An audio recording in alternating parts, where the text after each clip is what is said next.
Okay, Eric, we have everyone here, and Eric is on the phone. And will be joining us, so. Oh, that's right. Yep. Brian. Should we wait, Carl, for Ann, or just? No, let's go ahead and begin. Okay, Aaron, over to you. Okay, first agenda item here, public comment received from the BSD website, I believe was none at this, so. Yeah, just a update for everyone. Because we're in Zoom and not having the opportunity to get public comment during our meetings, and we have to open up that opportunity for the community to do so on our website, and we did that for a week and didn't receive anything, just like last time. But offering the community that opportunity to be able to provide some public comment, and so that's going to be our process for as long as we have these meetings online, and we'll continue to do that. But so no public comment received, and we did have it open for a week. So just wanted to make that statement. Thanks, Aaron. Yep, no problem. So next item, introduction of current members, new committee members and staff. Dick, do you want to kind of take it from here maybe? Okay, well, let me begin introducing myself to the new committee members. And on behalf of the whole committee, we really welcome you and look forward to your participation.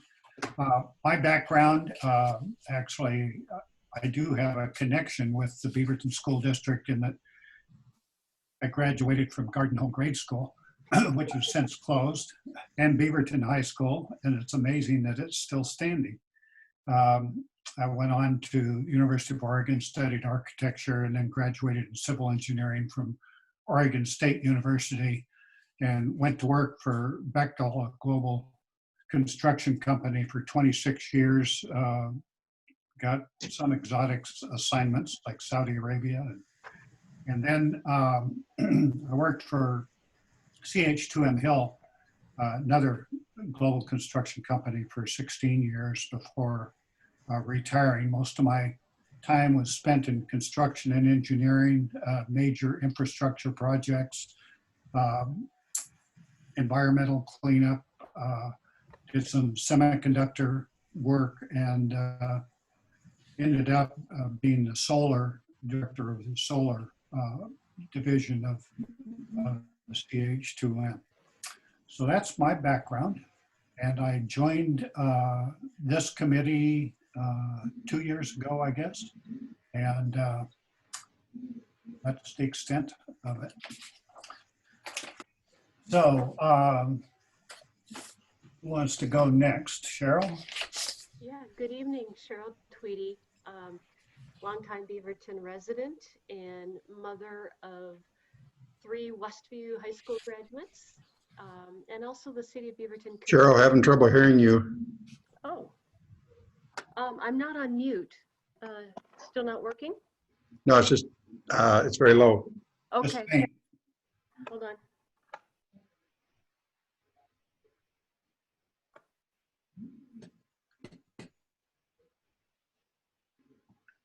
Now we've lost her. No, I'm here. Oh, you are. I'm still here.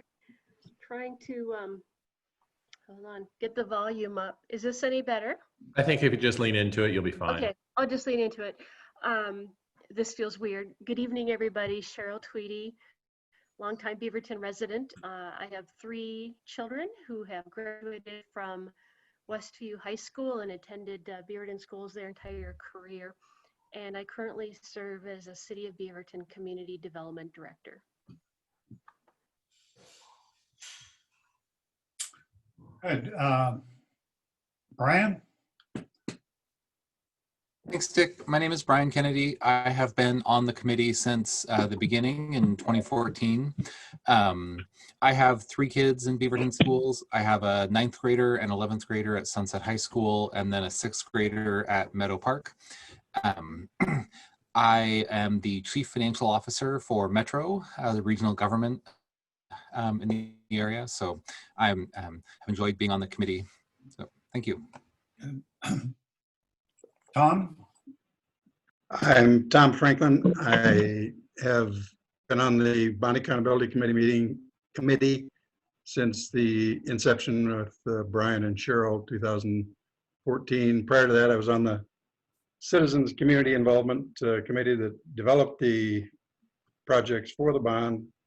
And prior to that, key communicators with superintendents going back to 1992, 93, and actually started volunteering time and resources in about 1984 with the district. So been around a long time. My background is banking, finance, lending, cost estimating, everything that's involved with the banking end of construction and the adjoining fields. So that's who I am. Good. Renu? Yeah. So my name is Renu Kamath, and don't let the label on this thing mislead you. That's actually my daughter's name. So I've been on the committee for 4 years and been a Beaverton resident for more than 20. I'm an engineer by training, and I've really enjoyed serving on this committee, and I've learned a lot over the last 4 years. Good. Tom Quinlan? Hi, yes, Tom Quillen, and I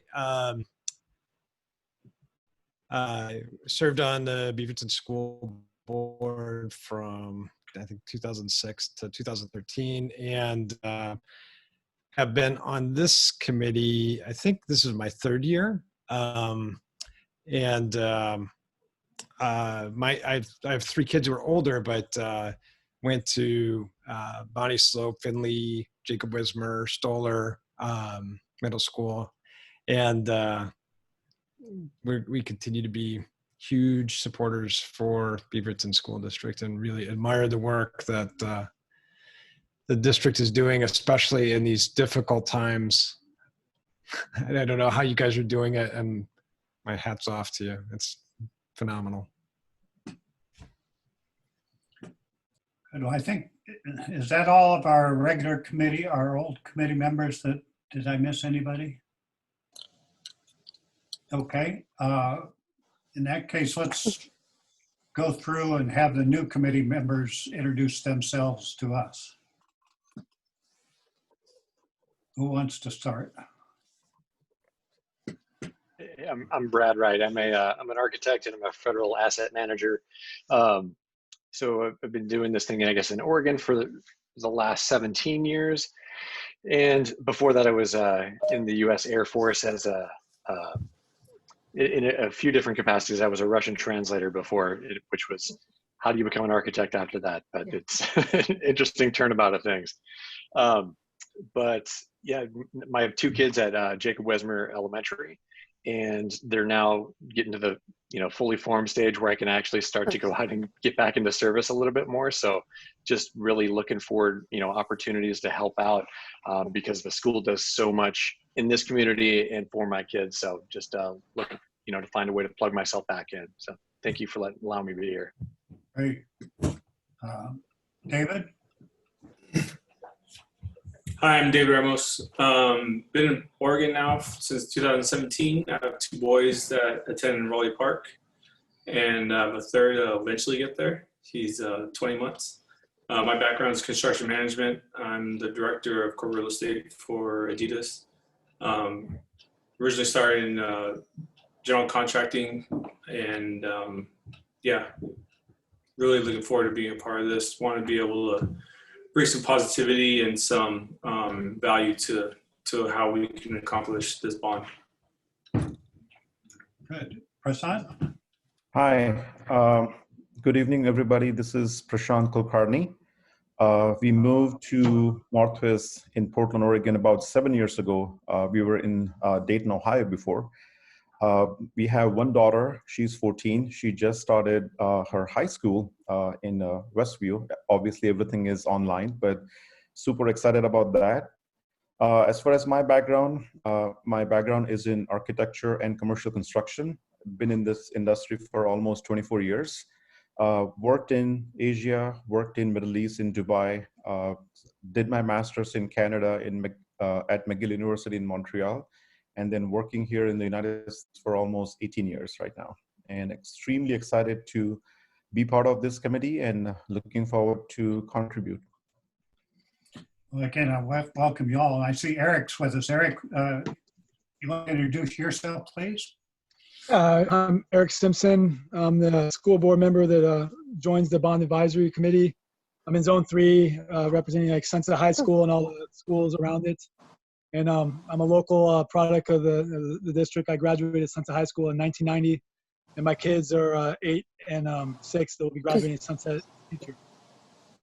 So nice to meet everybody in person with a Zoom meeting. I think we're going on to the staff now. Carl? Oh, there's Ann just popped on if we want to take a moment. Oh. You're muted, Ann. I'll even come off mute. I've been enjoying my dinner with video off, but I've been listening to all of your introductions and so thankful to have such dedicated community members on our committee. Like Eric, I serve on the school board. I have finished recently my 7th year in that role, and this is the, I watched and actually helped create this committee and have eagerly watched and met many of you as you've been to school board meetings and other events, and have always just been so appreciative of the work that's done here. I was pleasantly surprised to see Becky assign, our board chair, assign 2 board members to this committee this year.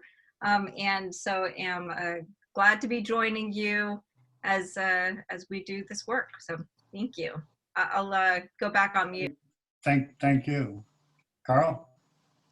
Hi, I'm Carl Mead. I'm the Deputy Superintendent for Operations and Support Services. This is I'm entering my 35th year in the school district, so I have had a very boring career path as compared to many of you and the places in which you have lived and done your work. I've had the pleasure of serving this district in multiple arenas. I started as a teacher and then eventually moved into a principalship, 3 different principalships: Hazeldale Elementary, Mountain View Middle School, and Sunset High School, and have been at the central office for the last 15 years. As I used to be the Deputy Superintendent for Teaching and Learning. Made it 5 years ago into this role. And on top of that, my 3 children graduated from Sunset High School. So very much a part of this district, love this place, and they're trying to get rid of me, but I keep clinging on here. Your network pretty well. Josh? Good evening, everyone. Josh Gomez. New to the Beaverton area for a little over a year. Prior active duty Navy, did 20 plus years, but not a stranger to the Pacific Northwest. I went to high school in a small town in Port Angeles, Washington, which is on the Olympic Peninsula. So if you've ever been up that way, it's a beautiful area. My time in the Navy has been in construction management, public works, various assignments. Have been deployed Middle East, Far East, and worked in several contingency type operations. But to retire the Navy and land at a place like Beaverton School District has been an honor. In my short year, it has been very fast and furious, dealing with a lot of things, but grateful to be with a great team. And I've learned during COVID, because I cut my hair short for so many years, I do not look good with long hair. So I had to go back to short hair. But thank you all for your time and for your efforts. It's great to talk to such a great group of professionals. Aaron? Yeah, thanks. So Aaron Boyle, I am the administrator for facilities development. So I am, I oversee all of our construction projects, and mostly that becomes bond projects. So really closely involved with the work of this committee. I've worked at the school district for the last 6 years. Actually, yesterday, I just saw that 6-year anniversary. So that was pretty neat. Prior to that, my experience with commercial construction as a general contractor, did all sorts of different things there. And proud graduate of Oregon State from the construction management program. Thank you. John? John Irwin, Construction Programs Manager. So I work under Aaron on the bond team. Kind of my primary duties is business operations for the bond. I pull together the status or the financial status report that we look at with you guys every meeting and gets posted on the website every month. I am an alum of the Beaverton School District, went to El Monica, Five Oaks, and then graduated from Westview. And I like to tout that I was the first new hire of this bond. So I've been here for 2 months longer than Aaron, working with the bond team for 6 years. Okay, and that gives us to Shelley. Hey there, I apologize for being in my car at the moment with low battery power, so I'm going to talk fast. My name is Shelley Bailey Shaw. I am the new Public Communications Officer for the Beaverton School District. I started July 1, which truly makes me a newbie, but I have previously been a television journalist for 25 years. Most recently, I was an investigative journalist at K2 for 13 years. I live in the district. My children have attended Beaverton schools. We've been here 20 years. My oldest graduated from International School at Beaverton, and my youngest is a senior at Sunset. So we are Beaverton through and through. Glad to be joining you. Oh, that's great. Is that everybody? As you can see, we've got a wealth of experience on this team and or on this committee. And I think we will be able to serve the school board well in our role. Next item on the agenda is voting for the new committee chairman. I have completed my term of 1 year, and I will open it up to nominations. Do we have any? Cheryl, you'll have to go up. There you go. There, yeah. Well, first of all, thank you, Dick, for your service to the committee and you're representing the committee before school board meetings with our quarterly reports. So appreciate your service to this group. I would like to nominate Brian Kennedy to serve as the chair of this group in the coming year. A second? I'll second. Good. Thank you, Tom. Any other nominations? Okay, in that case, we are going to vote. And as I remember, Carl, you advised that we need to do a voice vote one by one, right? That's correct. Okay. So, Cheryl?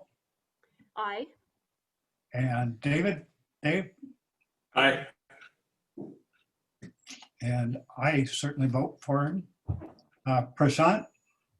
Aye. Renu? Aye. Tom Franklin? Aye. Tom Quinlan? Aye. And do Eric and Ann get to vote? I can't remember they don't. Okay, so that's the committee and it's unanimous. Congratulations, Brian. I will follow through the end of this meeting. Brian will take over at the next meeting that we have. And I will be doing my last presentation to the school board at the October meeting, and Brian's going to join me for that as well. So, Dick, just one other member, Brad, and hopefully you don't have a dissenting opinion on this one at this time. Oh, did I miss somebody? Nope, you're good. All right. Sorry, Brad. My apologies. Okay. The other thing, some of us had a discussion on the deputy chairman, and I think what we've agreed to is let's wait until October, and that gives us a chance to get to know these new members as well and get any interest from them to become the deputy chair. So I encourage you all to think about being the deputy for Brian for this next year. And if you do, let Brian or I know that you have an interest, and we will take that up next at the next meeting. Any questions on that? Okay, let's I'll turn it back to Aaron for the this program status report. Yeah, thanks, Dick. So for our first part of this, we want to we put together a quick little summary, kind of what's happened between today, this month report that we're going to be reviewing, and the last time we met. We do produce these reports every month, and of course we don't meet every month, and so felt it might be helpful to do a bit of a summary. So I will share that on the screen here, and John is going to present on that.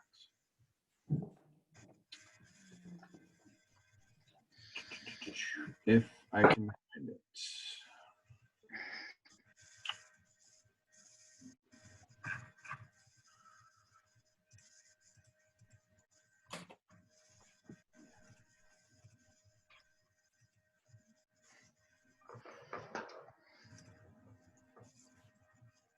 Whoops, that's right. It's not right. Here we go.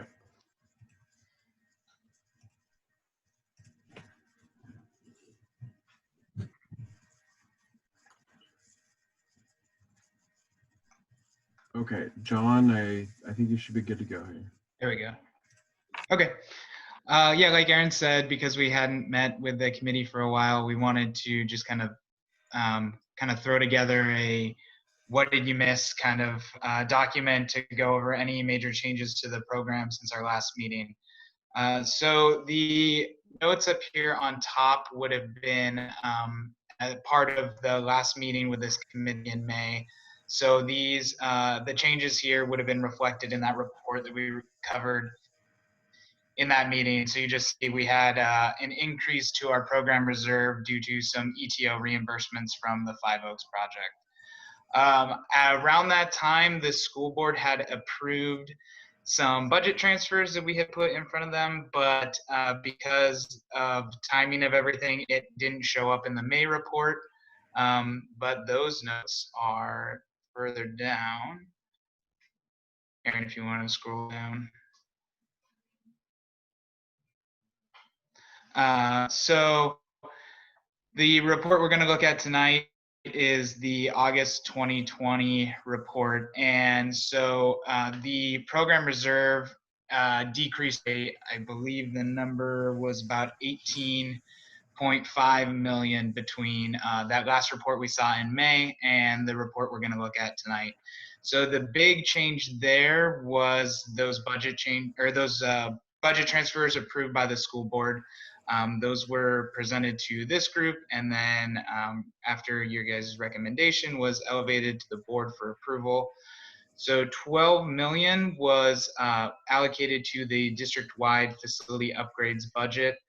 That was part of the $25.8 million dollar deficit that we've been projecting in that project. And that was also presented to this group. And so we broke that budget request into two pieces. So the first piece was the 12 million, which was approved in June. And then we plan on going back for the 13.8 million next year, which will allow us to execute the next summer's worth of repair projects. And then there was an additional 6.5 million that was allocated out of the program reserve. 1 million of that went also into the district-wide facility upgrades project, and that was for added projects at Chehalem and McKinley for domestic water repipes. 3 million was added to the security upgrades project, and that is for additional security camera installation district-wide. And then we had 2.5 million that was added to our added projects for the program. And 2 million of that was for security upgrades classroom walls projects. and security upgrades paging project was 500,000. And all of those happened in June, and actually since then we have not had any major changes to we haven't had any changes to the program reserve. We've been holding steady at our 19.6 million. So if you wanted to see any information on these changes more in depth, I would say you could go pull up the June 2020 financial report, but this pretty much summarizes everything. John, if I could add to the new board members and to the our current board members as well, or everyone, that for the new team, I sent out the situation sheets that were kind of some background, and I know that there was a lot of information put in front of you. But if you had anything specific to process or anything that we talked about before, you can definitely reach out to us, and we can communicate and answer your questions offline or whatever you need to help with that. So I hope you found those files helpful. That situation sheets, try to keep them short and to the point, and those were presented to the school board.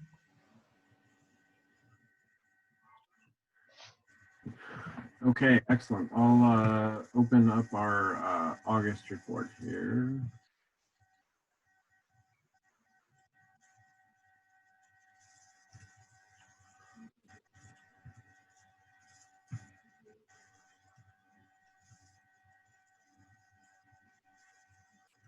Okay, can you all see that? Yes. Okay, excellent. I'll try and zoom in here. This is really awkward presenting this like this. Feel free to let me know if I need to zoom in more or something, because I can't really tell how this looks for you. So here is our executive summary for August. You can see there on the chart that there was no change to the program estimate at completion or to the actual program reserve itself, which is good. There was a decrease in the program reserve and contingencies, which is generally expected, and that means there was that amount came from project contingencies that went down, and so we can talk a bit about the detail behind some of that here. So ACMA, as you know, is really our largest project under construction right now. It's doing really, really well, both in terms of schedule and financially. It had a contingency use of $67,000. That was just really various items, kind of code changes and elements related to tying in the new building with the Performing Arts Center, which, for those of you who are not familiar with ACMA, it's the theater building that is adjacent to the old ACMA school, and it's relatively new, and so it made sense to keep that standing. And there's kind of some work to tie those two buildings together, but nothing. Excuse me, Aaron, what kind of code changes did you run into? You know, I would have to get back to you on that with the specifics behind that. It happens pretty frequently on projects, I would say. There's all sorts of different building codes, as you know, fire code, plumbing code. Oftentimes, these projects are large enough that they span several years. So sometimes there is discrepancies in the plans relative to the current code that we're required to implement. Off the top of my head, I don't know specifically what this one was, though. Okay. The next line is it's in regards to a transfer that we did. So it shows up on the financial report here, but it was moving approximately $400,000 from the district-wide ADA project, which is a line item project in the bond, and we moved that into the security upgrades project. So the reason to do that is efficiency. The what we're trying to accomplish is installing door operators at many of the schools at front entrances, specifically the high schools. And if you can imagine going up to a school that has an ADA door operator, but it also has a access control system, those two systems really have to be tied in together, because if they're not, it's not going to be secure. But it needs to function such that you swipe the badge and then you hit the ADA operator, and they all have to be programmed together, and it gets pretty complicated. So it makes sense to do it all at the same time, all through the same contractor. The next item was Five Oaks contingency. There's a decrease, some additional costs submitted by the contractor. We are working on that. It's kind of interesting. It's the pre-construction costs, so they're pretty dated cost events that the contractor is trying to pass on to us. So we're in the process actually of financial closeout on the project, and we're going to be reviewing which are valid contractually and which are not. And I feel this one in particular is a bit dated and probably will reject it, but it's a cost event and we want to identify it. And lastly, under Alola High School here, the contingency decreased, and this is just so when we know about an item on a project, any sort of change order that might be pending, we will include it in our monthly forecast that we do. And here we had a couple cost events projected, but the cost came in a bit higher than we expected. So not hugely concerning. That project is in really great shape financially. Any questions on any of those before I move on to schedule? Just, John, in case the team didn't see it in the chat, can you just cover that note that you submitted about ACMA? Yeah, I just double backed and checked the saved forecast data in eBuilder, and it was a code change from the city of Beaverton that had to do with fume hood venting. Thank you. Exciting stuff. Yeah, I can't see the chat view when I'm in this view for some reason. This is confusing. No problem, Aaron. I'm monitoring you, so but thanks. Okay, thank you. Okay, under schedule perspective, let's see here. All sorts of stuff going on, and I will give some context to each of these two, since you don't understand the overall schedule for each of these, what it's supposed to be. So ACMA is ongoing. We've listed kind of different things that are going on right now. It's in really, really good shape. I would say I'm very, very happy with the way ACMA is coming along. We really benefited on this project by having an additional year for construction.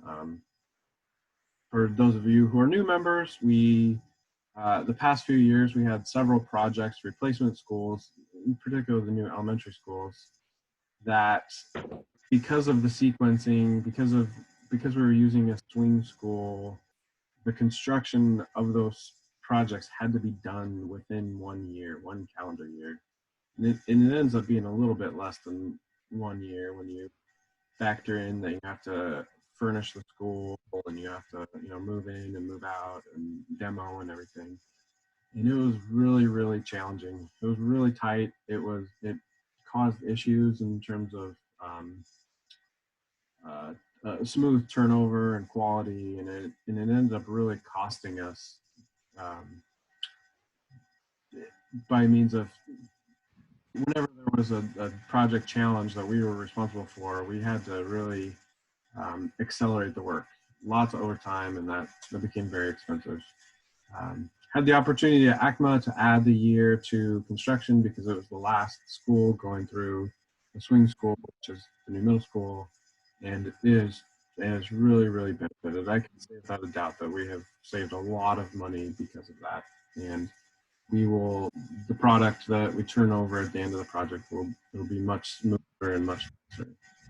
So very happy about that, particularly in light of all the delays related to COVID. Hey, Aaron, question on that. You know, Tom Franklin and I took a tour of ACMA early on when it was just being framed. With the COVID-19, is there any way that we could do a follow-up tour for any of the members that would be interested, or is that not possible? Nope. Yep, we absolutely can. And in fact, I was going to recommend it here at the end of the meeting. I would suggest that it is time to schedule another meeting. They will let us do it with COVID. We just have to take precautions. It's wearing masks, and I think we'll have to wear gloves too. But yeah, we can totally accommodate that. And I think it's a really good time to do that. Good. Well, I think I would encourage anybody that's interested. Will you follow up on that, Aaron? I mean, put out an email of interest? Yes. Yep, for sure. We can do that. We can also, here at the end of the meeting, we could talk about where we want to hold. Well, never mind. I guess we're all virtual here forever. But yeah, that's a good point. We'll do that. We'll set up a tour. Next item on the under schedule perspective is the Alola High School Seismic project. So this was a roof replacement and the second phase of our seismic upgrades. This note here is a little bit old at this point, but the project is done. It's fully substantially complete. We are in the process of working on punch list items, and it's coming along great. Really, really successful project. Beaver Acres, another summer project, and pretty similar to Alola. It had a bit more going on. It had a domestic water repipe and a large. Yes? Aaron, can you hear me? You might want to take your video off. Your voice is cutting out quite a bit. Okay, let's see. Increase your bandwidth a little bit there. Okay, all right, let's try that.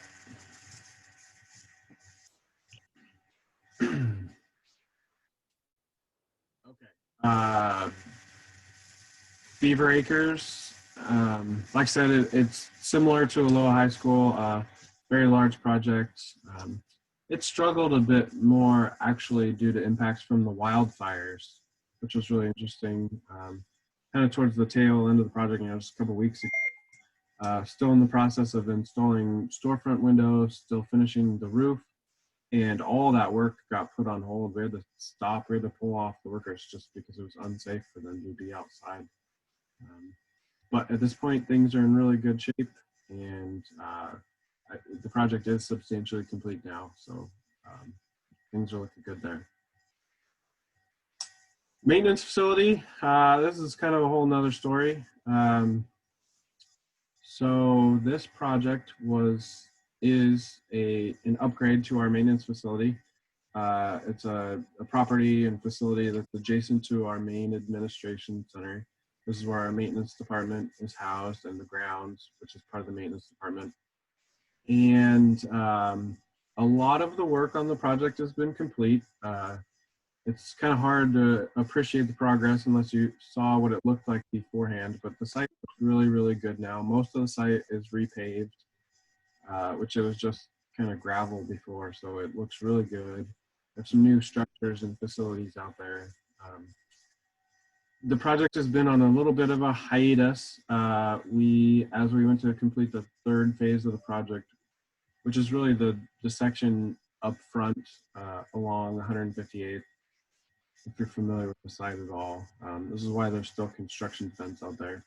But it has been on hold because after we completed most of the parking lot and we were working on the stormwater drainage on the site, we discovered some discrepancies and problems with the drainage elevations that hadn't been noticed in design. So we had to rework the stormwater system on the project and sort of the concepts for how that was being drained. I'll talk about that a little bit more later. I think we're on a really good path, and I think the solution is a really good one and a really responsible one. And we'll talk more about it later when we talk about the summer projects. We have a little presentation to go through. Really, we'll go over each of these again. Next, the interior locks projects.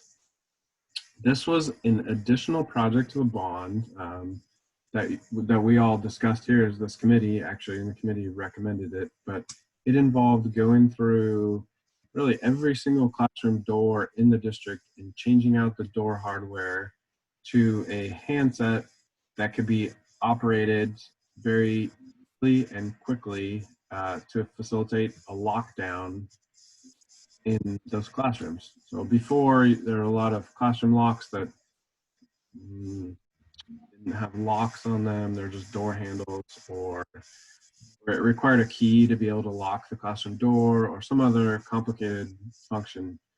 And so we've gone through and really literally every single classroom door in the district now has the same handset on it, no matter where you're at. It's very easy to operate and lock the door, and could be locked by the student if necessary. So that project's great. We're just in the process of finishing some portable buildings because we did upgrade the portable buildings as well. And last note here was regarding the Terra Linda plumbing project. It was a domestic water repipe of Terra Linda for water quality, and it also involved remodeling several of the student restrooms. And that project's done. It's great. It's up and running. Really happy with it. And last here, we have some challenges and opportunities. So the first one, of course, challenge related to COVID. We do have a presentation on this later to actually talking about the bond program and then other district challenges. But for us, it's actually not too complicated. There were delays for us on many of our projects.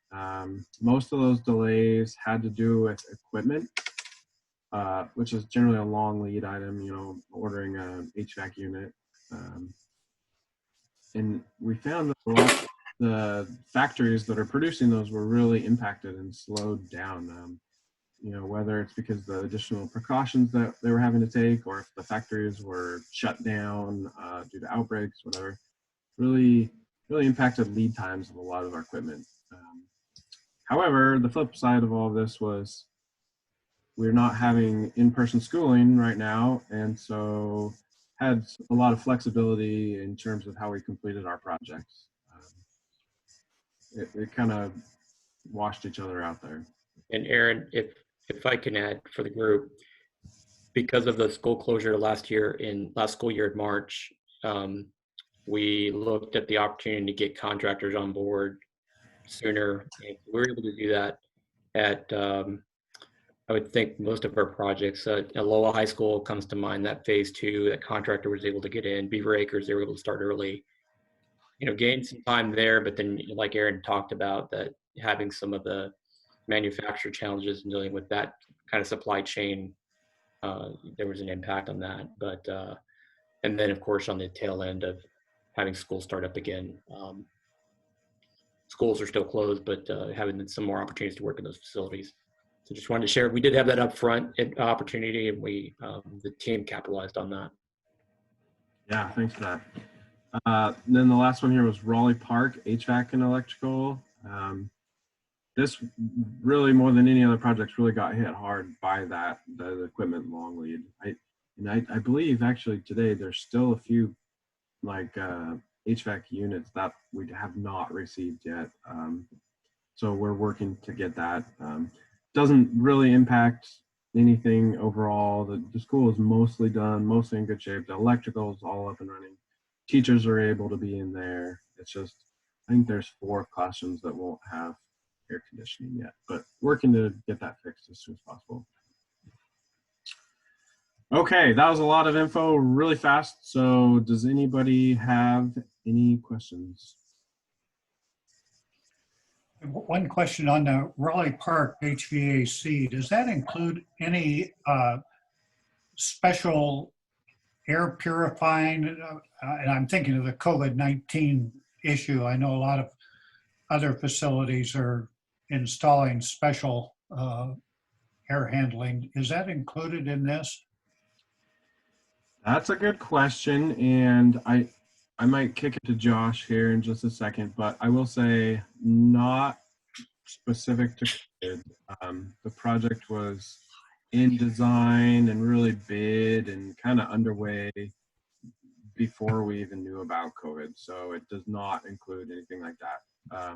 However, I will say that a good HVAC system is flexible, and in order to be efficient, you have the ability to go in and set up the system to bring in outside air at appropriate times, you know, whether you're heating or cooling.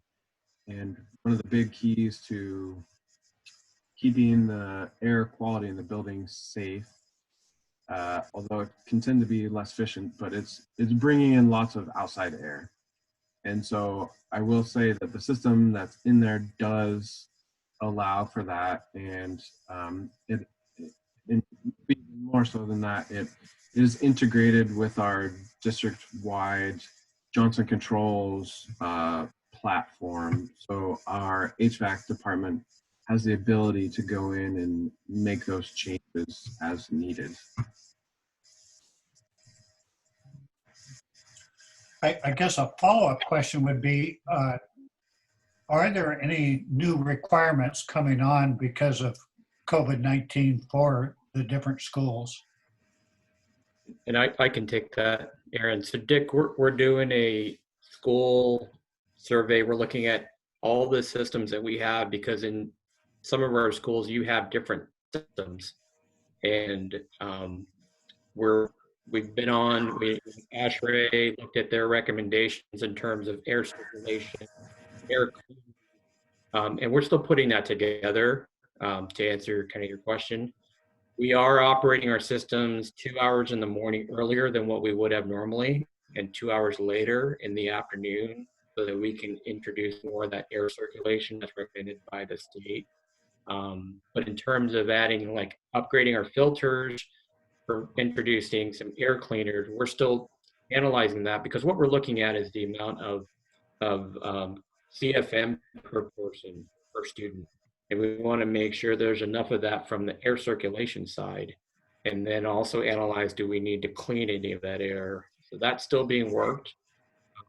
And that's part of our return to school instruction hybrid. When we start hybrid, we want to have that for every school. Every school is going to be different. Newer schools are going to be okay.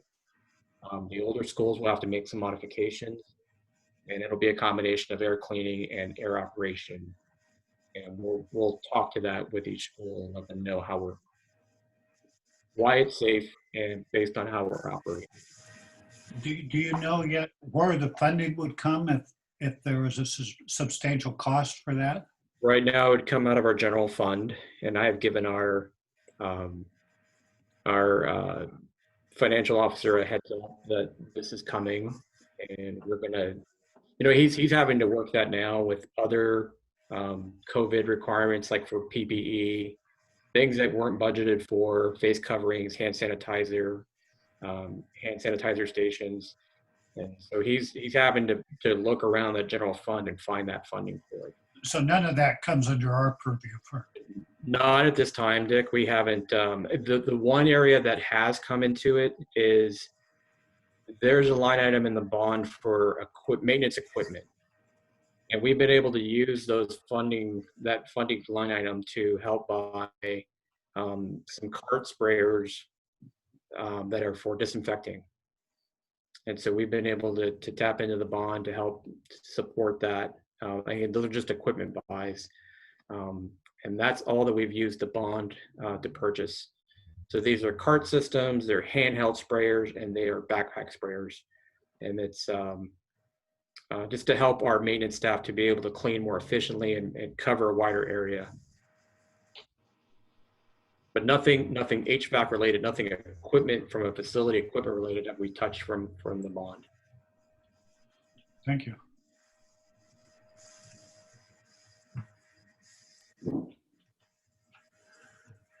Okay, I see we have a questions here too.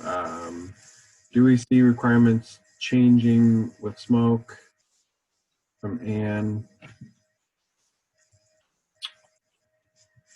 Josh, do you know the answer to that one? Yeah, and at this time, you know, what we did was the answer is no, we don't see anything changing. We, with the poor air quality, we shut down our systems because it was coming into our facilities, and really it was more from an inconvenience, the presence of smoke or the smell of smoke. And that was what we were hearing from our schools. We were kind of working at a case-by-case basis. If a school felt they needed to send staff home because there was some staff in the building, we would allow them to send them home. But once the air quality improved, we've been okay. What are the, you know, kind of the future changes to that? Those things may come up, but we haven't heard anything yet that's going to maybe change, you know, increase filter efficiency or whatnot. If that something we'll keep an eye on, but nothing I've seen.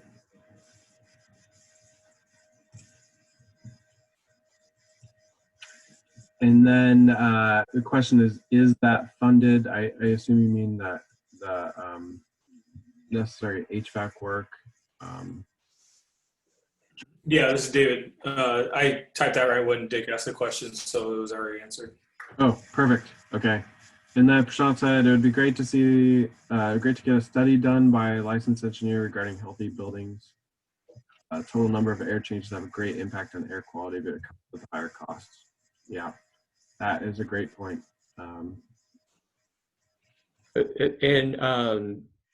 Prashant, I appreciate that. We are communicating with other school districts just to get an understanding of what improvements they're making to their systems. And what I'm finding is that districts are operating in different.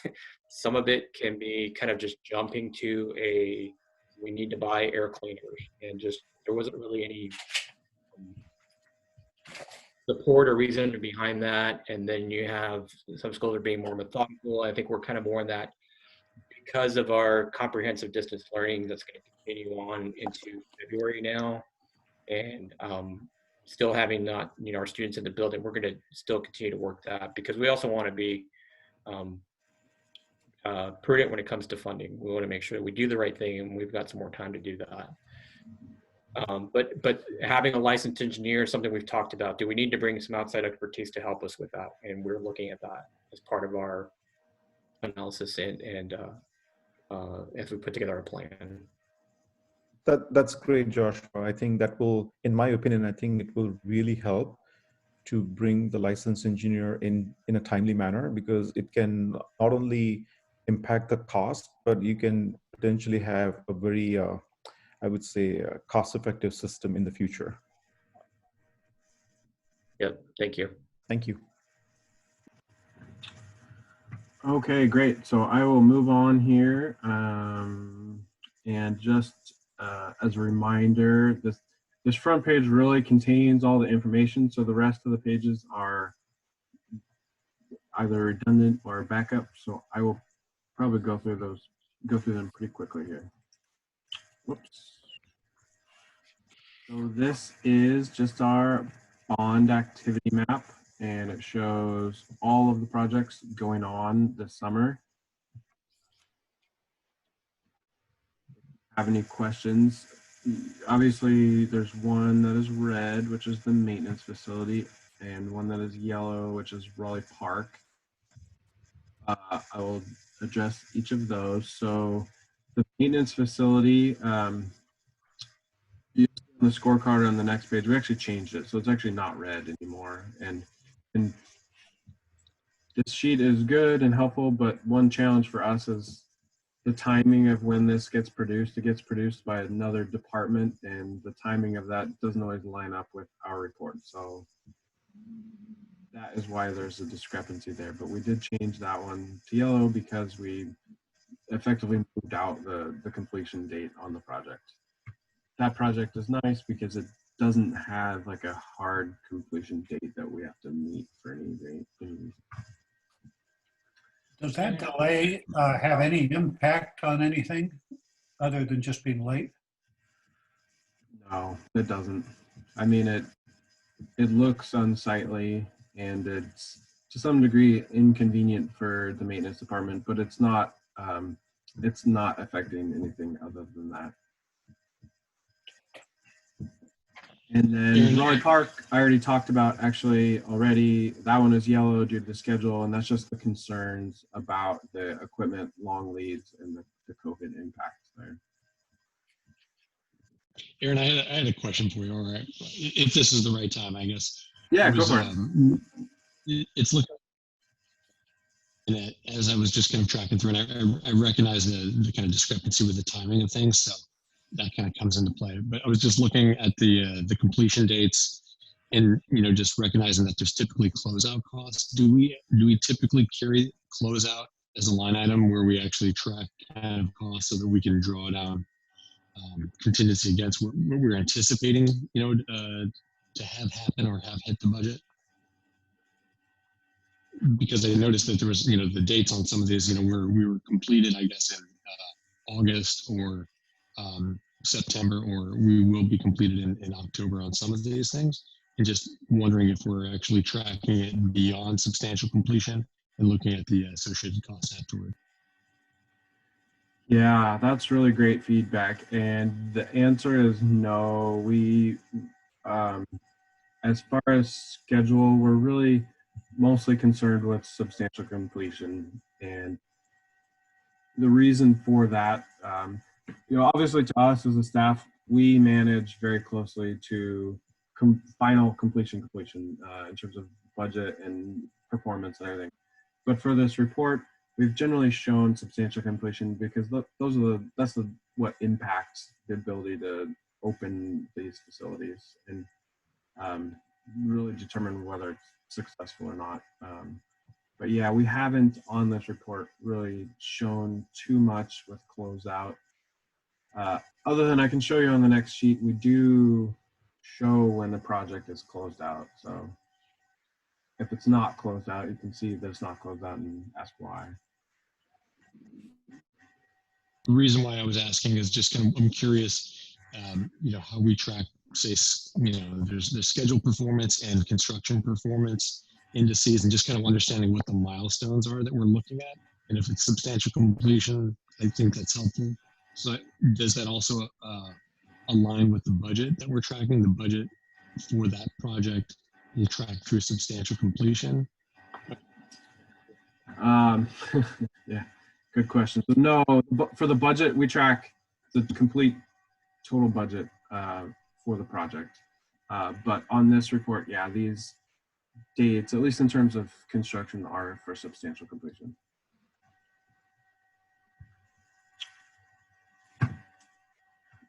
Okay, great questions. Tough questions. Any other on this sheet here? We are doing very well on all of these projects schedule-wise, and like I said, that had a lot to do with not starting in-person schooling right away. I can safely say we would have struggled with completion due to COVID impacts if school had started right at the beginning of September, for sure. Facility, I guess, with hearing about the the stormwater issue that kind of came up, that unforeseen condition that kind of worked through. Are we working through any opportunities for cost sharing with the designer of record on that one? Yeah, good question. That's hard to do typically, and in this case, it wouldn't be possible. The problem had to do with an elevation bust from the surveyors, really. And so civil engineering design was based on faulty outfall elevations. And actually the cost to remedy the situation won't be significant, but we will be responsible to pay for those improvements. certainly, and there's not going to be an opportunity for cost sharing on that. But good thought. I do like to do that when possible, but it won't work in this case.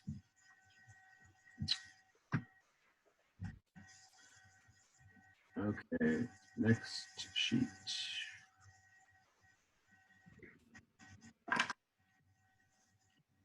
So this sheet here is where we track our equity performance. So the school board had goals for the bond program for MWSDVE participation on all of our projects. So we collect the data from our contractors and report on that here. And it's really more, it's a lot more than just reporting the data. The way that we achieve these numbers, it's not just by luck, but it's by putting these requirements into our solicitations and making it part of the selection criteria when we're working with general contractors. And we do have flexibility on some of the negotiated alternative procurement projects to encourage participation on the projects. So that is why these numbers are good, and they continue to go up. So really happy to see that. Is it, this is David, is this just GCs or is this also the design firms? This is GCs, design firms, and subcontractors as well. And then a follow-up question, do we see any, I had experience previously where you might see some of the bigger firms that might bring in MWSDV to meet that criteria? Do we see much of that with this bond? Do you mean with the general contractors being certified themselves, or that they partner with like prime subcontractors who are certified? Yeah, it's less so with maybe the GCs, but a lot of times with the design firms, you might see some of the bigger players in the field that will leverage a smaller firm to get to that quantity, but now you got markups that are getting you to this percentage of minority and women-owned type businesses.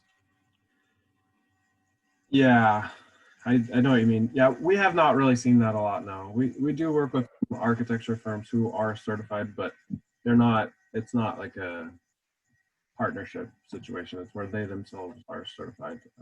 Okay, good.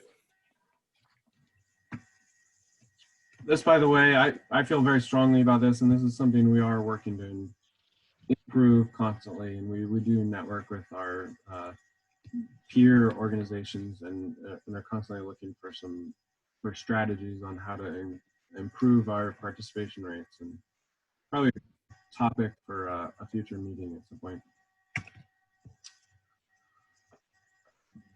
Okay, so here is our this is just the financial summary. So like I said, this is really just the backup, the cost data that supports that summary sheet.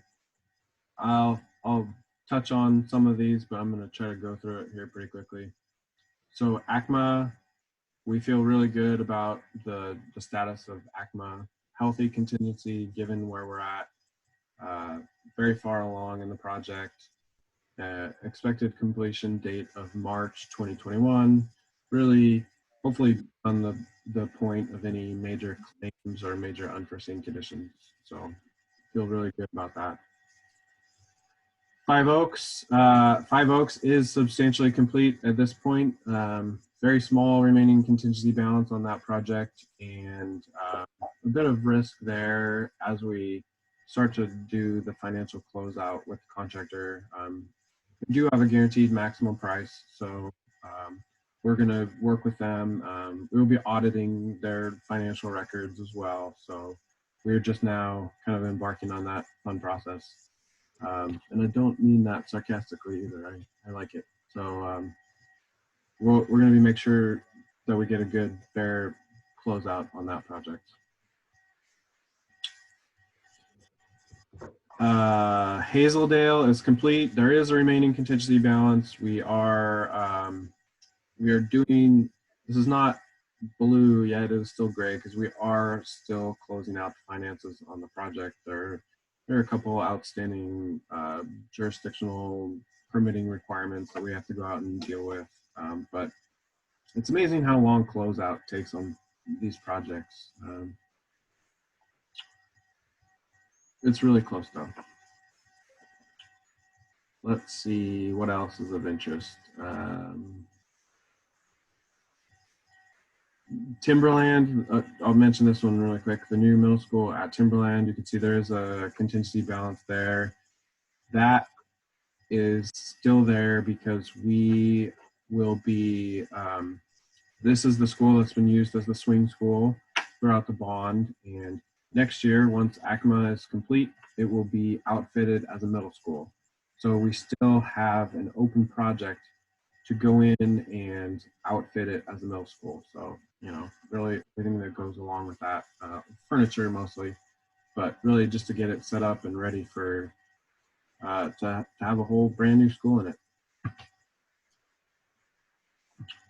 And then kind of lastly on this sheet, William Walker has done that. You can see there's $1.5 million in contingency sitting there. So that will get moved to program reserve pretty soon.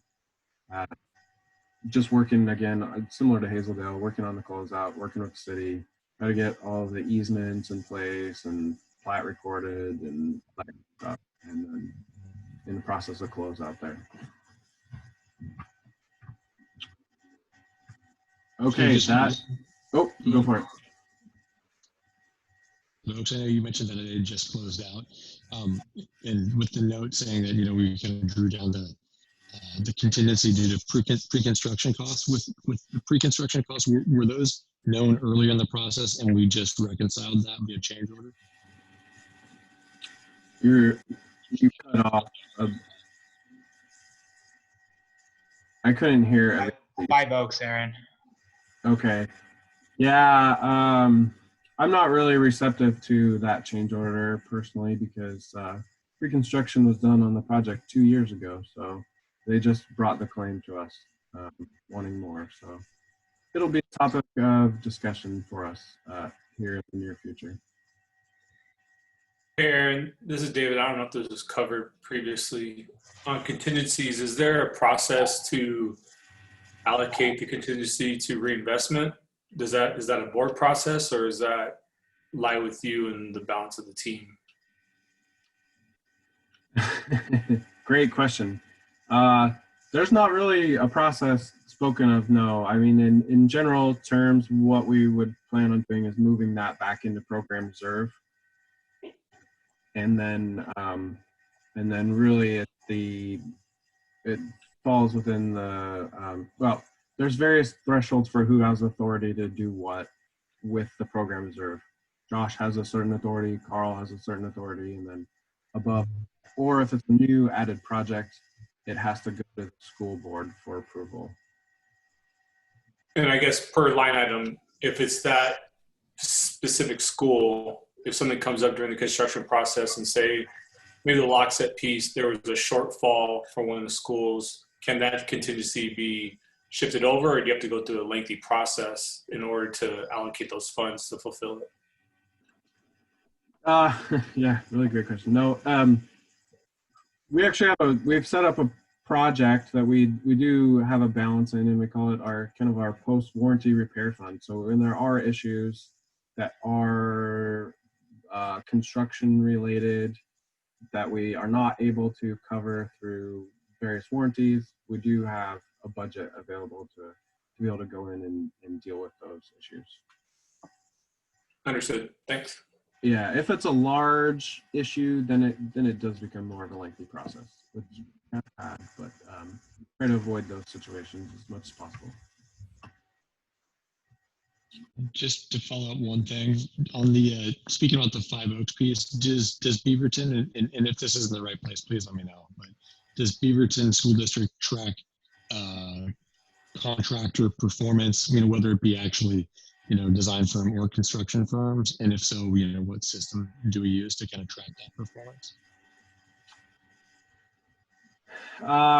Yeah, geez, new members have tough questions here.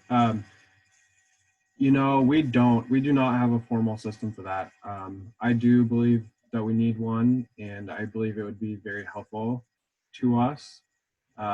What we do have along these lines, though, is a requirement in our solicitations for indicating past performance and specifically if they have, like, say you're a contractor and you're bidding on a project and you have done a Beaverton School District project in the last 10 years. You have to disclose that, and you have to put who the contact person was for that, so we can do those reference checks. With the idea being that, hey, if you had a bum project for us a few years ago, we want to know, we want you to have to disclose that so we can factor it into our evaluation. And there you go. Gotcha. I guess.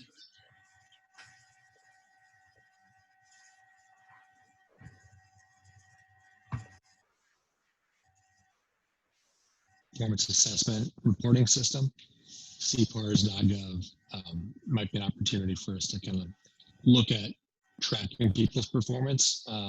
Maybe not submitting, but you can at least see how people are performing for the government and in the local area.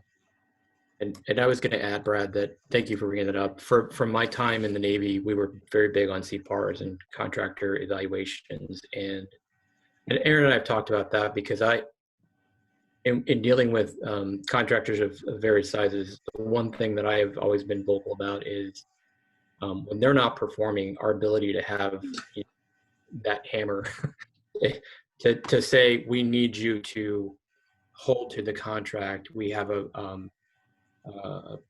you're providing a support to us, a contract, and having the ability to hold money and then also give them that evaluation was very big. And having the ability to do an evaluation at any time for any amount of period of time was very helpful, useful.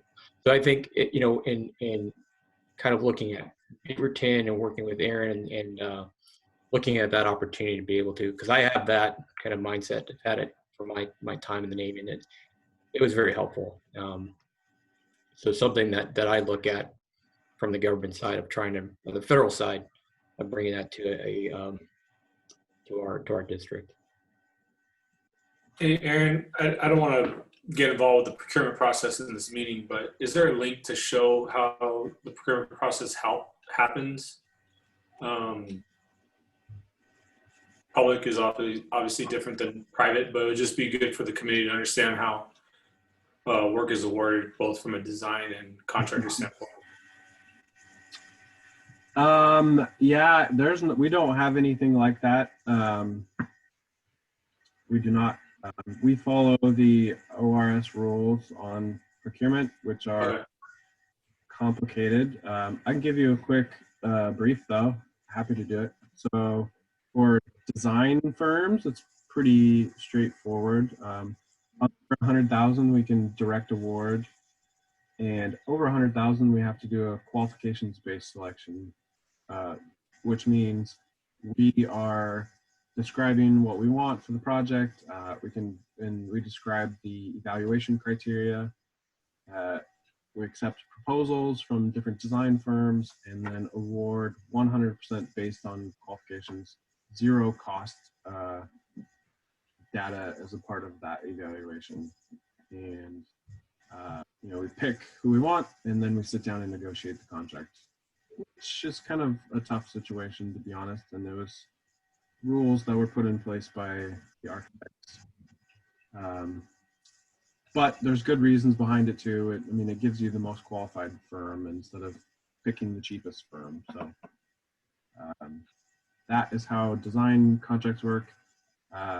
Construction contracts are quite a bit more varied and really could be almost anything that we define. Of course, the standard plan is the design bid build model, where we design it, we put it out for bid, get the bids, and then award to the lowest bid.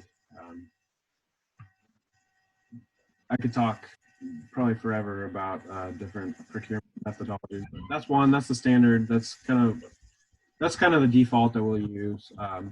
Generally, on larger or more complicated projects, we'll go with a different delivery method, like either CMGC or design build. We've been doing a bit lately. Really, there's any number of methods, but for the most part, I would say we do consider price as a selection criteria in the construction contracts as much as possible, and we want competition as much as possible too. Thank you. If I could add just for a second, you know, in the public sector, particularly in Oregon, if you want to learn more about the procurement process, you can go read Oregon Revised Statutes 279 A, B, and C. So all local governments, school districts, regional governments have to fit under that framework. So you can adopt your own rules, but you still, you can't go outside kind of the guardrails set by the state. And so some of those rules, like the qualifications-based selection for architects and engineers, that's one of those guardrails that we don't have very much flexibility in. Thank you. Yep, absolutely. And so we do have a purchasing department in the district who makes sure that we're following those rules and works with us really closely to set up these procurements. Just to add, I included a link in the chat to the district's purchasing page, and all those ORSs that Brian mentioned are linked from that page as well. So if you want some interesting reading tonight before going to bed, you've got links available to you there. Well, thanks, Sean. Guys, sorry, this is Prashant. Not trying to take more time on this one, but real quick, I think Brad brought a really good point of, and I have experienced that in my professional career, where you can incentivize contractors, and I understand you cannot follow the same process from private sector to public sector, but you can always add monitoring aspect in the contract documents, and I have seen it create wonder. When contractors knows that there will be reward for something, I've seen amazing results with that. Of course, it comes with the cost, but the contract document can be set up in such a way where you can add all those things. Yeah, really great feedback, Prashant, and I 100% agree with you. I actually been looking into that a lot lately, and I think that would be a really good idea to incorporate into our practice. It's not something we've ever done at the Beaverton School District before, so kind of creating it in terms of our internal procurement rules. But I do think you're right, it is the best practice, and a lot of good results can come of that. The best result for me personally I've seen is less change orders. Yeah. So. Very good. Awesome. Thank you. Okay, next page I have up here. This is the added project page. So these are projects that were not originally part of the bond program, but now are. So you can see, several of them are complete. And then the three at the bottom, the door locks project, the classroom walls, and the paging are not yet complete. And in the last two, we haven't even begun yet, but we're just getting started on scoping those. Not a lot to say there unless you guys have any questions. Can you explain what's a seclusion room? Ooh, geez. Aaron, would you like me to take care of that? Oh, yes, please. Thank you, Carl. Hey, Carl, jump in. I don't know how to say it politically correct. No, that's okay. So a seclusion room is specific to a specialized program, which is a special ed program. And it's an area, it's a timeout area in which a student can be observed. They're not left alone. They're always supervised by an adult, but it allows us to be able to contain them into a smaller area to be able to gather themselves away from their peers, maintain their dignity, and work through whatever the issue may be, and then be able to re-enter into the classroom so that they can continue with the regular programming. Makes sense.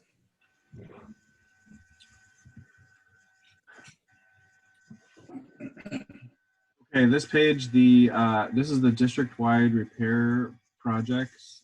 So this lists all of our, we call them like the BCA projects, which is building conditions assessments.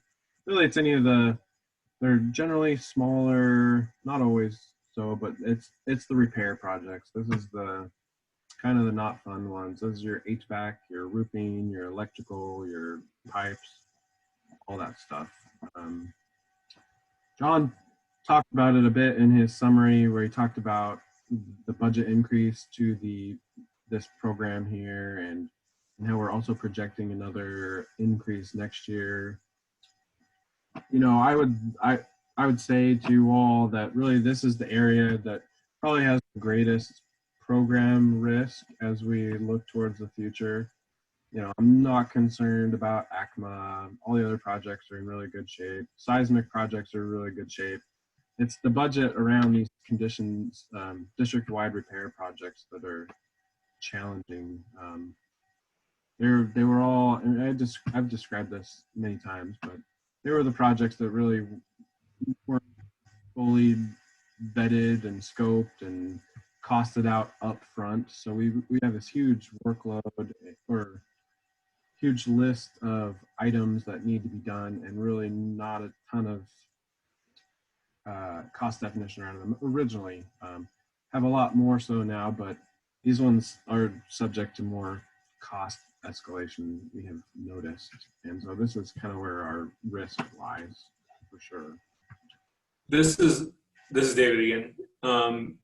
These are obviously in flight. I guess this might be both a Josh and Aaron question. Is there a forecast for the district-wide on maintenance on looking forward 5 years or 3 years in advance to mitigate maybe some of these costs? Is that in process? Does that exist today? Yeah, super good question. And I'll start and maybe Josh, you can take over if you want. But so a little bit of history here. In the past, the way that this list was generated was through what was called the Building Conditions Assessment. It was a list of all deficiencies in the district, and it was generated by district staff, by our maintenance team. And they would do 1/3 of the district every year on a rotation and generate this list and try to keep it as current as possible. That fell a little bit short in terms of adequately capturing all of the impacts associated with each of the deficiencies. And in order to fix that as we move forward, like you said, we have just completed a facilities conditions assessment where we hired a consultant to come in and evaluate all district facilities and assets. So McKinstry was the firm that prepared that, and that is a very comprehensive database listing all of our assets and the projected life cycles and projected remaining life and replacement costs for every single one of those assets over the next 30 years. It becomes a bit more uncertain when you get out in that 30-year time frame, but at least over the course of the next 10 years, it should give us a pretty good indicator and the tool to be able to prioritize that work and advocate for funding for it. And Aaron, you made me co-host, so I was able to take the opportunity to share the screen. So David, we like Aaron said, we hired McKinstry to do this, and we have a facility condition index, and it from the condition assessment, and you can see how it's defined on the screen in taking your repair needs for the current year and then dividing it by the current replacement value. And we can probably, Dick, we can spend time to maybe do another facility condition assessment report or brief. But I'm also going to show you just kind of this comprehensive database, and hopefully you can see that on the screen, of all these line items of our facilities. And we break it out by location, which school, and then you come across and you have all the different components of our systems, like air handler units, what systems they're a part of, and their condition, size, installation date. So it's a very, again, great detail, very comprehensive. It's a great tool for us, especially as we prepare for the next planning of the next bond. Got some old equipment. Yes, we do. Wow. And we Thank can, you, David. Thank you. Oh, sorry.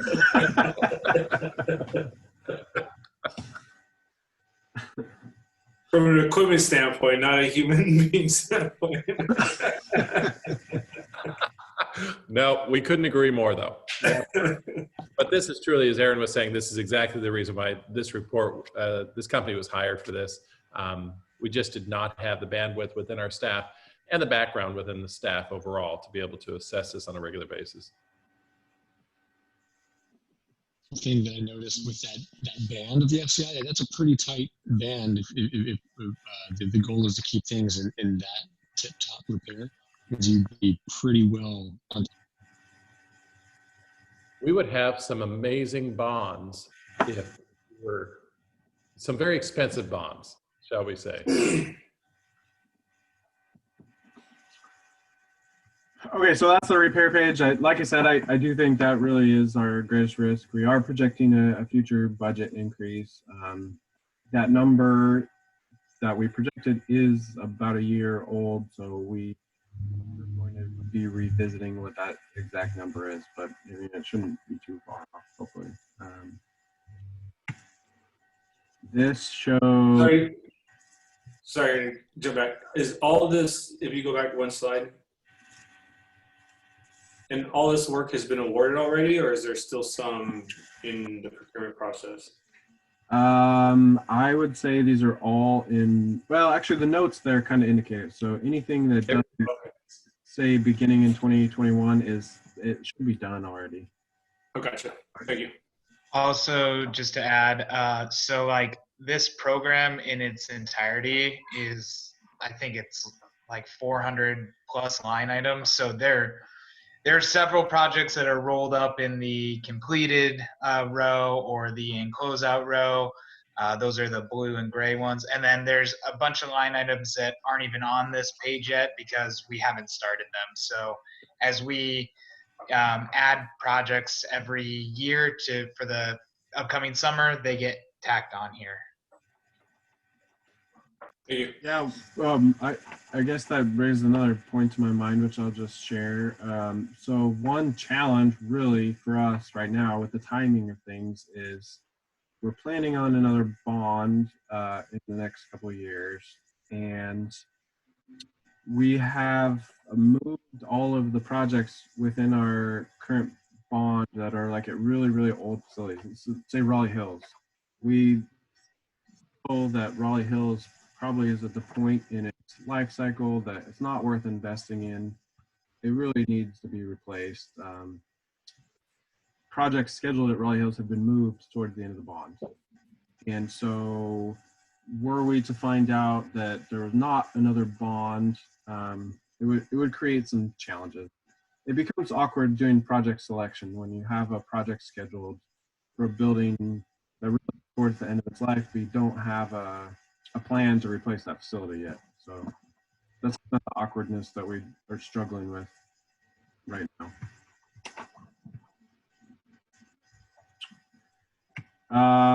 This next page shows just the just the chart showing the BCA project and the budget allocation, kind of where we're at with things and kind of when we're projecting to need another budget increase.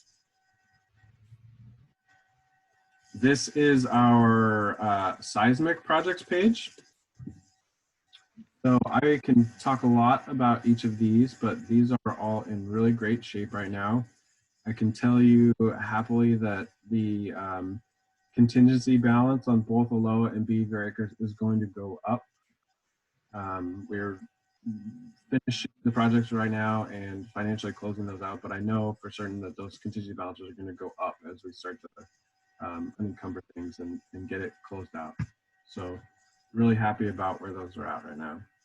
Cooper Mountain, we have just selected, well, not just selected, we're in the process of design. We just finished design development. Things are tracking on budget with that project, and that'll happen next summer. Do you have a percentage of the amount of schools that have received seismic upgrades and which are still due to have seismic upgrades? Yeah, that's a really good question, and it's really one that warrants kind of its own full conversation. Okay. Off the top of my head, I don't have a percentage, no. I could get that for you pretty quickly, but we do on our website, and maybe John can throw the link at you there, but we have some very comprehensive seismic assessments that were done very recently, and it has very detailed information in that assessment showing which schools are in good shape and which ones are not. Oh, there you go. You're quick there, John. Thank you. I was already working on it as the question was coming up, so. Perfect. We are working on preparing some new seismic grant applications for a couple of projects for McKinley and Bethany. And those actually, hopefully, will be not bond associated at all. Hopefully we can get, we can see we received a bunch of grants from the state there for $2.5 million. And we're hopeful that we can get both of those, get grants for both of those schools and be within that $2.5 million where we won't need to have any matching funds. But we're working on that right now. And then kind of the last couple pages here are not really put together by me, but put together by our business office. And it involved some of the non-construction line items that are in the bond. So this page is our learning technology and critical equipment. So networking upgrades. This is like obviously our networking infrastructure, upgrading the wireless system. I mean, these all kind of speak for themselves here. So does anybody have any questions on these?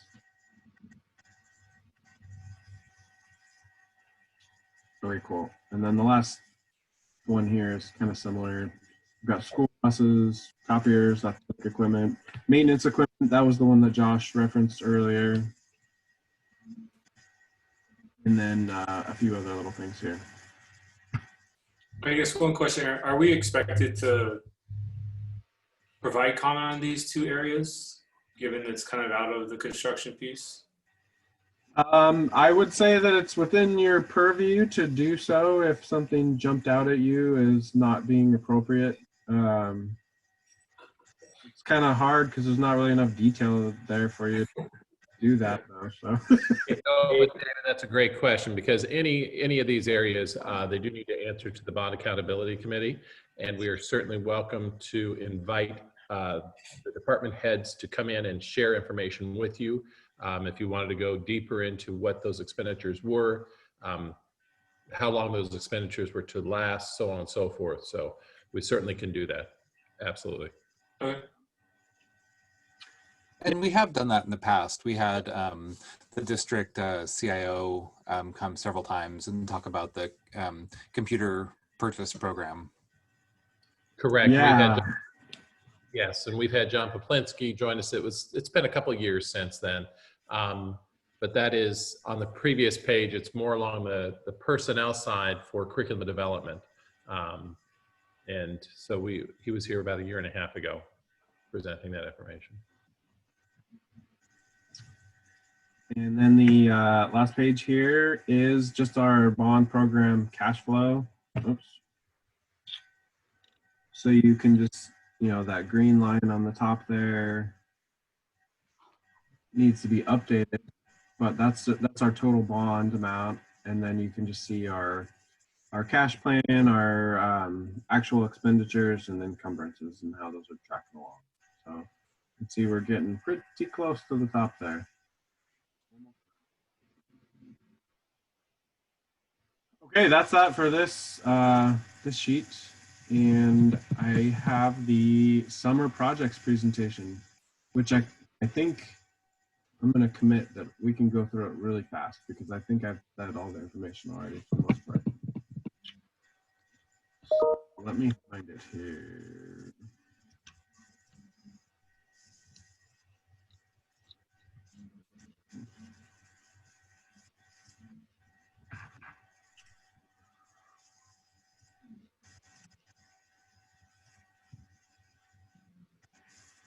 Okay. I'm gonna turn off my video.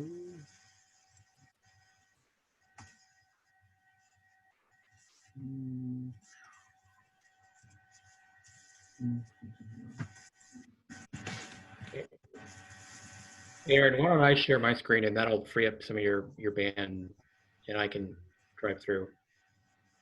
Oh, okay. You can take it away from me.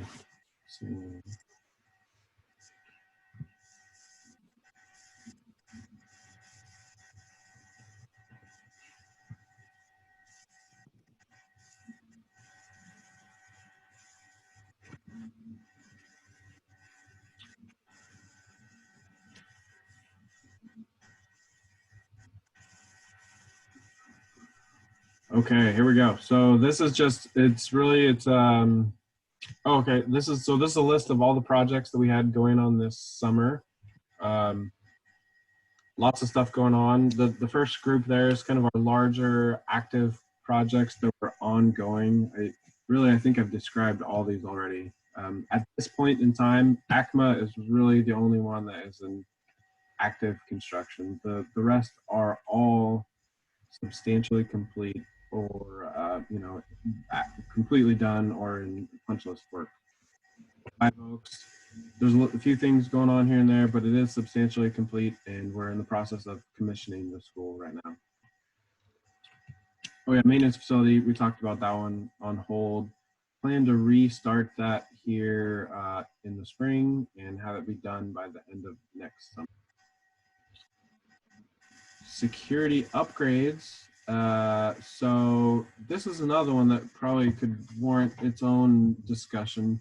This one, so I did speak incorrectly because this one is actually going on still. There have been multiple phases to this project, and it has been, I'll talk about it more when we get to that slide. Actually, we have slides for all of these, so can you move on, Josh?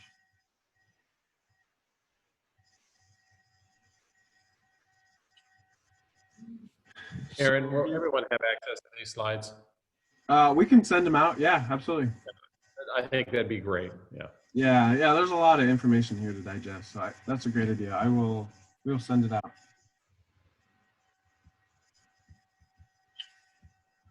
So this is ACMA, just kind of a description of the project, of the overall schedule and cost and the details. Really don't feel like there's any huge risks remaining for this project at this point. The schedule is really good and the budget is in great shape. So I feel like we're in good shape on this project and there's not any major risks for it. Next slide. There's just pictures on the next slide too. And yeah, as Dick suggested, we should schedule a tour of the facility. Really great facility. And I will send out an email with maybe some suggested dates and times. I'm always looking for an excuse to get out of the house and go check out these projects. So this is Five Oaks, talked about that a little bit. Really, really big project, really challenging. I would say this was our most complicated project logistically because it was fully occupied during all of construction. So there was 8 phases to the project, and we're having to shift the students around really the whole time within those distinct phases. So very challenging, but very, very successful. The school is great, really unrecognizable in many parts of the building if you are familiar with the old facility. So really happy with that one. On schedule, actually ahead of schedule right now, looking good. Like I said, really kind of the only risk, which is a minor one, is just how we are able to come out of the financial closeout of the project. For those of you not familiar with Five Oaks, the fact that it has windows now, amazing improvement. Yeah, John went there. John knows. I did. Used to have walk through one classroom to get to another classroom. Yes. You can move forward there to the next slide. Okay, so this is the maintenance facility. talked a bit about this. On the picture on the left there, you can see a new structure that was built, covered structure. It's kind of hard to explain everything from here, but whole new parking lot, and we're working to set up. Oh yeah, I said I would talk about this. So okay, so the stormwater.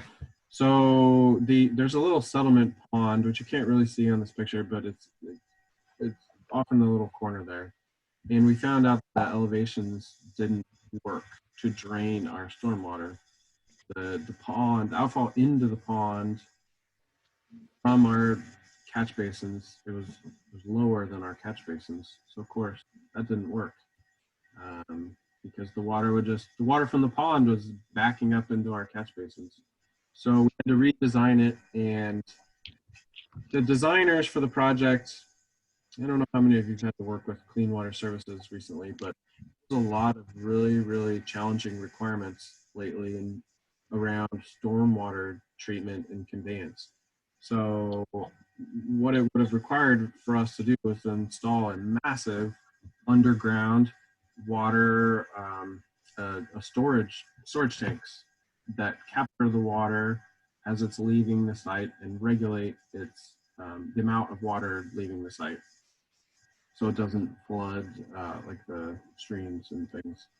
So that was really challenging to do. There's a very low water table on the site, so the whole system had to be ballasted, and it was incredibly expensive. It was designed, and they gave us a change order price of like $800,000. And I put the brakes on that one because it really didn't make sense to me that we're having to put in this huge water storage facility when we have this really incredible wetlands right next door to us at the THPRD Nature Park. It is a wetlands, and that's where the little pond is at. So why couldn't we just improve that pond, improve the drainage swale out of it in the wetlands, and use that as a means of conveying the stormwater? So that's what we're working on. Been a challenging process. There's a lot of different jurisdictional steps that have to take place in order to make a pond. So we had to go through a whole Army Corps of Engineers jurisdictional determination, and now we're in that process with Clean Water Services, and very thankful to have a great partner in THPRD who is working with us to get this set up. But we're really close, and think we'll be there in order to start in the spring.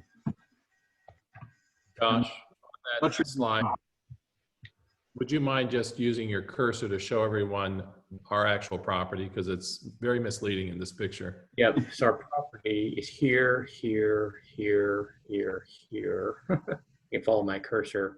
The name of the outfit there, Aaron, can you remind me that's currently listed? Frontier. Well, it's Frontier. I mean, there's Ziply now. I guess that's Ziply. Huh? Yeah. Or I don't know if they are still Frontier. I honestly don't know. Anyway, that's not our property. So that's just, I want everybody to have clarity there. As much as, I think we would like that. So I think this is a wishful picture, but it's not ours. When I came for my interview, I drove into their parking lot just to kind of look around. I'm like, I'm not supposed to be in here. What's going on? Do you have a rough management? Given it was an $800,000 change order, if you were able to get through the whole Army Corps of Engineers and THPRD requirements, do you see a savings there of a certain amount? Yeah, for sure. There better be. So I fully expect that cost to be much less. I don't know quite how much, because we haven't quite finished the design yet for that, but really we're just building a swale, and so it should be significantly cheaper. Yeah. And I felt pretty strongly that waiting a year on the project was worth it for that kind of savings. Previous proposal was an underground injection control system. So we have water quality dealt with on the site because all the catch basins on the whole site are filtered catch basins. So really it was just a detention tank system. It's not complicated, but there's Just regulated outflow. Yeah, exactly. And there's still requirements for that, annually to inspect it and all that stuff. And it made no sense at all to me to install this huge system with operational costs. When we're right next to a wetlands, it's crazy. Okay, enough on that, I think, unless anybody has any other questions. Security upgrades. This, like I said, really is a complicated project and probably warrants its own discussion, but really what it involved was at the elementary and middle schools, we put in vestibules, and we want people entering the school to have to enter through the front office. We don't want unregulated access into the buildings. Gets a lot more complicated at the high school level. There's a lot more people coming and going in high schools. You have a lot more variable schedules, and that didn't really work. So at the high schools, it's kind of a combination of access control, which is meant to limit the access points as much as possible, fencing to keep people off site who are not meant to be on site, and security cameras. So the fencing and security camera projects are now done, and we are in the process of finishing those card readers and access control at the high schools.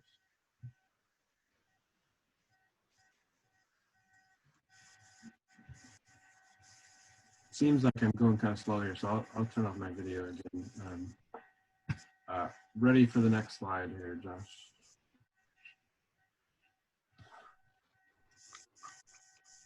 Okay, Alola High School Seismic and Roofing Project. I'm really proud of this project. It really was a very comprehensive seismic upgrade to the school. We received state funding for it.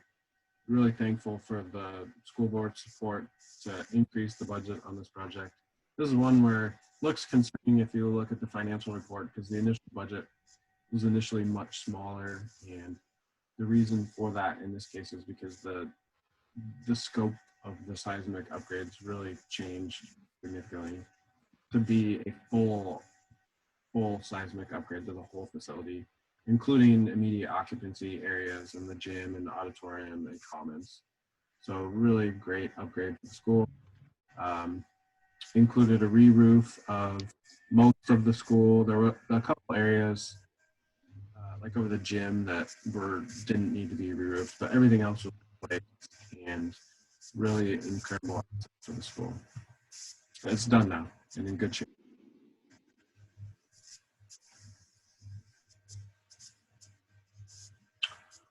Next slide.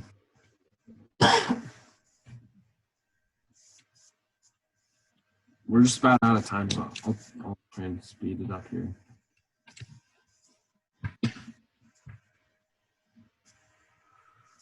Just some pictures. You can see the bracing in the gym. It looks quite a bit different. It looks cool though. There's a bar.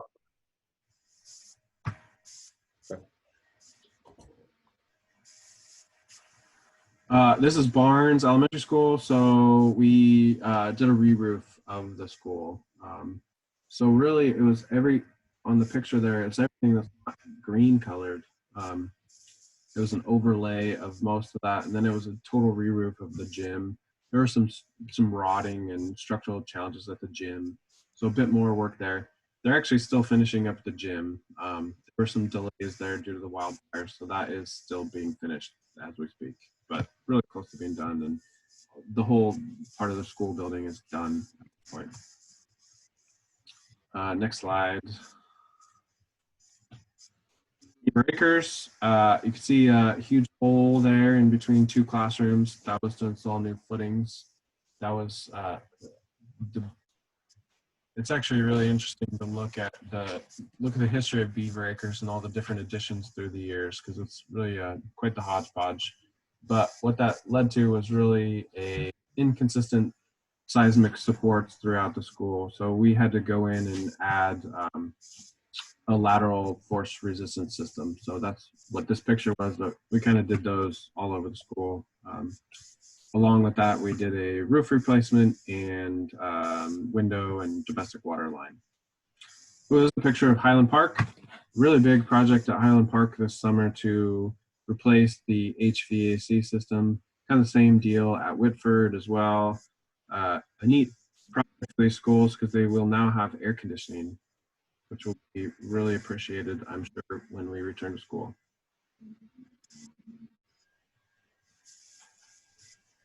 Yeah, then Whitford also had a roof replacement, an overlay.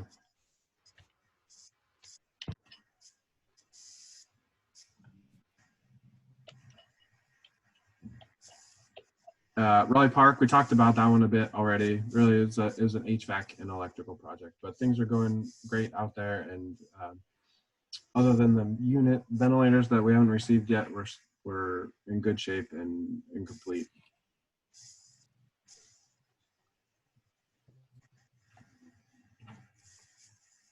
Terlinda, so you can see a bathroom there that was gutted and remodeled, kind of hand in hand with a domestic water replacement in order to improve water quality there.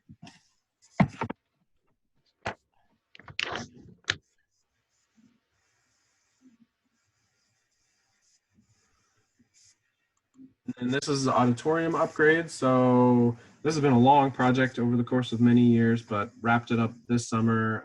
This summer mostly entailed Westview High School, replacing a lot of the lighting and controls there in the auditorium to install a more modern, functional, and safe system.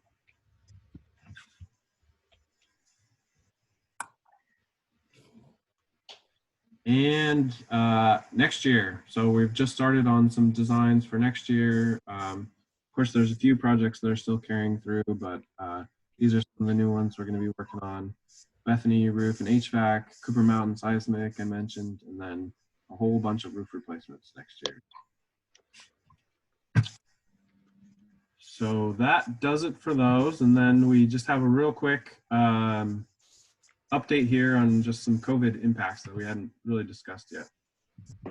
I will hand it back to you, Josh. Yeah, I'll start with the teaching and learning side and our operations side. And we kind of talked into this, Dick. You had some questions at the beginning about HVAC and touch on that there. But from a teaching and learning side, we made the announcement to our community this morning that we're going to continue our comprehensive distance learning for grades 4 through 12 up and through February 8th, which gets us to the second semester. And we're doing that based on the state's metrics that the ODE and the governor put out in terms of when you can return to in-person instruction. For grades pre-K through 3, there's some different metrics that we're following, and we're going to continue to monitor that, but it's tied to case rates per 100,000 and test positivity. And so that decision was made. We have, again, communicated that this morning. Things that we're doing to prepare to bring students back. You can see up on the screen kind of the, the hand sanitizer stations, putting up signage, floor markings, ordering plexiglass barriers, and the things that are commonly happening on the outside, but we're working through that now to get our school set up. And by getting our school set up too, we also have to follow the guidance from the state. Minimum 35 square feet per student, per person, including our teachers, maintaining 6 feet of distancing. And so having to work through that. Schools did some planning over the summer. Principals looked at their classrooms and came up with some plans on how to set them up, and we're still working through that. And then we talked about our HVAC systems and air circulation, what we're looking at there. Aaron, do you have anything more on the bond projects that you'd like to talk about? No, I mean, I guess I could go over it real quick. We did talk about it a little bit earlier that we didn't really have huge impacts that are really worth mentioning. There wasn't any major cost impacts. The schedule impacts were really pretty much offset. And then, it's meant that we're working remotely, which is inconvenient, but really it's what everybody's doing. So no point in complaining about that.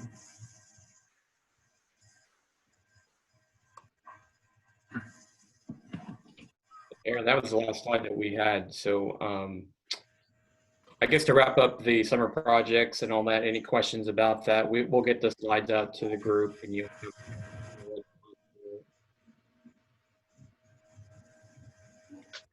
If not, Dick, turn it over back to you if you want to make any closing remarks.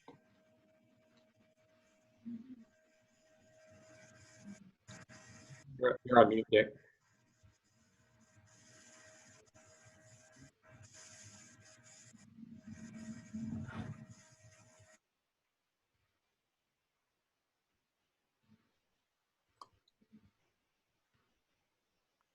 Excuse me. I'll go back. Any questions or comments for the good of the order? Okay. The next meeting is on the 28th of October. There will be a school board meeting, and I'll be making a presentation on our behalf on the 26th of October. So you will receive from me, as you have in the past, my report, draft report. So I'll appreciate you reviewing that, making any comments so that we can get it to the school board in time. With that, I thank you, Aaron, for all your effort here, and I welcome the new members and Ann. Look forward to working with you all in the future. So have a good night and be safe.